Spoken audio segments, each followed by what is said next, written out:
afternoon, Tigers, and welcome to TigerVision News for Monday, March 4th. I'm Bryson, and this is my co-host, Vanessa. Thanks for joining us today. Saturday was a very important day in the history of our state. That's right. March 2nd is Texas History Day. Why is it important? Check this out. Happy Independence Day. Texas Independence Day, that is. Now, we can all agree that Texas is unique. With 267,000 square miles, Texas is larger than France and represents 9% of the U.S. mainland. From Beaumont to El Paso, Brownsville to Dalhart, Texas' geography includes seashores, deserts, mountains, forests, and plains. For so many reasons, no single state of the Union has fired the world's imagination like Texas. Whether it's the fictional heroism of a Lone Ranger or the modern melodrama of Dallas. And no state can boast the kind of reality that Texas does, with a consistent economic prowess, with a vibrant and growing economy that has outpaced the rest of the nation. Texas' modern successes are attributable in no small part to the tenacity of our founders. The only state to have fought for its own independence from a tyrannical government, Texas was a self-governing republic for a decade before agreeing to annexation by the United States. On March 1st, 1836, the Alamo was under siege, and delegates from Texas's counties and regions had gathered in a constitutional convention at Washington on the Brazos. Late that night, they hurriedly began about the business of drafting a Declaration of Independence. The next day, on March 2nd, 1836, they formally adopted their declaration. The signers of the Texas Declaration, like their American counterparts some 60 years earlier, stated their views on the role of government, described the brutality of the ruling regime, and declared their self-evident right to independence. The unanimous declaration began by noting the cause of independence, that the Mexican government had ceased to protect the lives, liberty, and property of the people. They noted the grievances caused by a corrupt and tyrannical government that had given to the hazardous but unavoidable revolution, noting they had reached the point at which forbearance ceases to be a virtue. Among the abuses suffered at the hands of the Mexican government by the Texans were requirements that Texans surrender their arms to the government authorities, that schools hadn't been established as had been promised, that religious expression wasn't allowed, and piracy against the Texans had been encouraged from Mexico City. The revolution didn't get off to a good start. In fact, you would have been justified betting against it. Just 4 days after the signing of the Declaration, on March 6, the Alamo fell.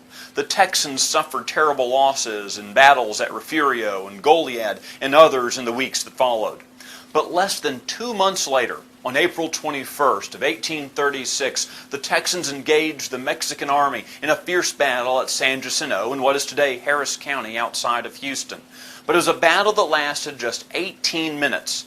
But in that time, more than 1,000 Mexican soldiers were either killed, injured, or captured, while only 9 Texans were lost. General Santa Anna was captured the following day, and the war was all but ended. Texas's independence had been secured.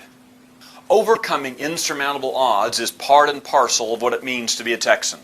Our forefathers charted a course for Texas by what they knew to be right and just, not easy, popular, or expedient. They didn't wait for others to free them, but took action when the times demanded it. Even entering the United States, Texas stands alone. We joined the Union not by conquest, treaty, or purchase, but an act of will. As ones who've inherited Texas's bold history, it's incumbent upon us to build upon it. The boldness and grandeur of our mighty state's past cannot be denied. That we've been supremely blessed is self-evident.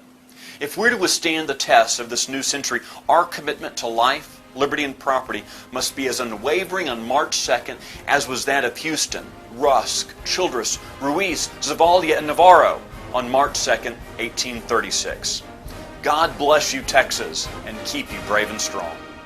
It's important that we remember all of the people and events that helped shape our great state into what it is today. Happy Texas Independence to us all. If you're trying out for FMS cheerleader next year, don't forget that there will be a clinic this afternoon.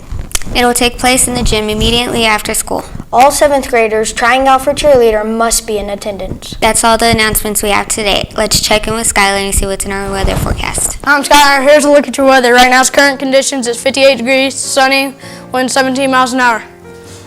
Here's a look at your regional forecast. There's wind throughout our area. And here's a look at your 5-day forecast. Nice temperatures throughout the week with the chance of rain on Saturday. I'm Scott with your weather. Back to you. Thanks, Skylar. Now let's take a look at sports. Good afternoon, Tigers. I'm Emily, and this is Alyssa, and here's a look at today's sports. After last week's cancellation of the FMS track meet, all of our track athletes are working hard and getting ready for their first official meet of the year. That meet will take place tomorrow at Cavazos. Good luck to all the participants. In tennis news, the JV tennis team is ready to spring into action tomorrow. They'll travel to Hutch, where they will play a pretty good Rangers team. The match starts at 4 o'clock. Good luck, Tigers. That's all we have for today. Back to you. That's it for today. Thanks for watching Tiger Vision News. Everyone have a great afternoon. We'll see you later. Till then, Tigers. Bye.